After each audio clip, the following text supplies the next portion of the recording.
बिस्मिल्लाहिर्रहमानिर्रहीम। अस्सलाम वालेकुम। 2024 कैसा रहेगा, ये एक सवाल हर उस शख्स के जहन में है जो कि पाकिस्तान में रह रहा है।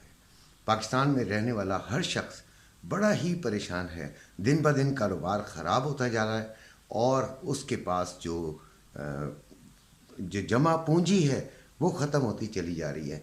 कारोबार में जितनी भी उसकी इन्वेस्टमेंट थी वो श्रिंक हो गई है इन टर्म्स ऑफ गुड्स। हो सकता है पैसा उतना का उतना ही हो, लेकिन चीज़ें कम हो गई हैं। और कारोबार में जब चीज़ें यानी गुड्स यानी ट्रेडिंग गुड्स कम हो जाएं तो बेइंतहा नुकसान होता है। मज़ीद इंसान नीचे चले जाता है और बहुत तकलीफ़ होती है। जो प्राइसेस हैं वो तकरीबन 100-200 गुना 300 गुना बढ़ चुकी हैं। लिहाजा जो इन्वेस्टमेंट है वो भी बेइंतहा मुश्किल हो गई है।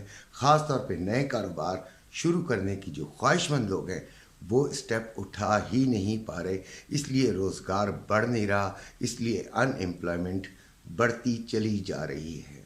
IMF का जो प्रोग्राम है, हम बड़ा खुश होते हैं कि IMF का जो हमें प्रोग्राम है वो हमें मिल गया। गवर्नमेंट शादियाने बजाती है और समझे पटाखे बजाती है। टेलीविज़न पे ऐसे कामयाबी के डंके के तौर पर इसे पेश किया जाता है कि जैसे हमने बहुत बड़ा तीर मार लिया है। पाकिस्तान के लिए हम कर्ज़ ले आए हैं। कर्ज़ कितना? 1 अरब डॉलर, 1.5 अरब डॉलर, 70 करोड़। ये क्या है? ये कितने पैसे हैं? ये समझ में शायद हमें भी अभी तक नहीं आया कि इतने से पैसों के लिए फ़कीरी करना पाकिस्तान के क्या नसीब में रह गया है। IMF प्रोग्राम जो है जब भी आता है एक महंगाई का तूफ़ान लेकर आता है। वो अपने जो शराइत हैं, होती वो शराइत पाकिस्तान के फ़ायदे के लिए ही हैं, लेकिन क्या करें कि जो इक़्तिदार में लोग हैं, जो एक ऊपर एक लेयर आप पर बनी हुई है, जो कि बैठे हैं हमारे पर, वो उनके अपने ज़ाती मफादात इतने ज़्यादा हैं कि वो काम करते ही नहीं हैं जो कि IMF कहता है। वो उसका जो अल्टरनेट निकालते हैं वो मेरे और आप जैसे इंसान का खून निचोड़ कर निकालते हैं। मिसाल के तौर पर अगर टैक्स लगाने के लिए वो कहते हैं IMF वाले, तो बड़े लोगों को टैक्स और इन चीज़ों से मुस्तस्ना करार देकर वो हम जैसे लोगों पर ऐसा टैक्स लगाते हैं कि हम टैक्स हो जाती हैं, यानी कि हम टैक्स में रह जाएंगे, हमारी लाशें पड़ी होंगी। इस तरह के हालात वो हमारे लिए पैदा कर रहे हैं। डॉलर की शॉर्टेज बदस्तूर कायम है। देखें, रेमिटेंसेस आपके नहीं बढ़ रहे, जितने हैं उतने, उससे कम हो सकते हैं, उससे ज़्यादा नहीं हो सकते। कारोबार आपका नहीं बढ़ रहा। टेक्सटाइल इंडस्ट्री आपकी डूबी हुई है। आपकी बड़ी बड़ी सनतें जो हैं वो बंद हैं। आपकी एक्सपोर्ट हो नहीं रही है। आपको जो बैरून मुल्क के सरमाया कार जो हैं वो यहाँ से पैसा निकाल रहे हैं वापस डालने के बजाय, तो फिर कैसे ऐसा हो सकता है?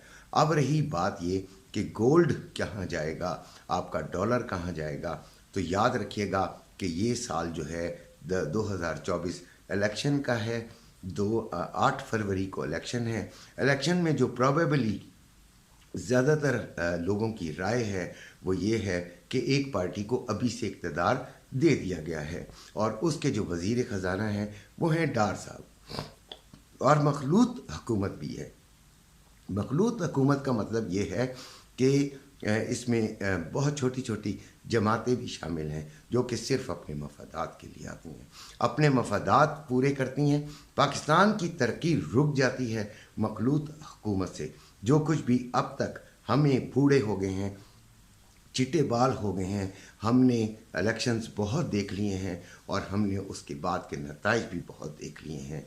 और उसके बाद मेरा जो अपना ज़ाती एनालिसिस है वो ये है कि हुकूमत आने के बाद जितनी रिफॉर्म्स हुई थी, जिनमें आपका डॉलर जो है वो बच गया था, यानी नीचे आ गया था, और जो गोल्ड है उस पर कंट्रोल कुछ आ गया था, इसी तरह स्मगलिंग पे कुछ कंट्रोल आ गया था। बहुत सारी ऐसी चीज़ें کم ہو جائیں گی، اور پھر وہی مہنگائی کا طوفان جو کہ ابھی 36% ہے، ویسے ابھی تو 46% ہے، اور آئی ایم ایف کا پروگرام آنے کے بعد وہ کہتے ہیں جی 38 ہو جائے گا، تو میں نے یہ بات مانتا، میں یہ بات نہیں مانتا۔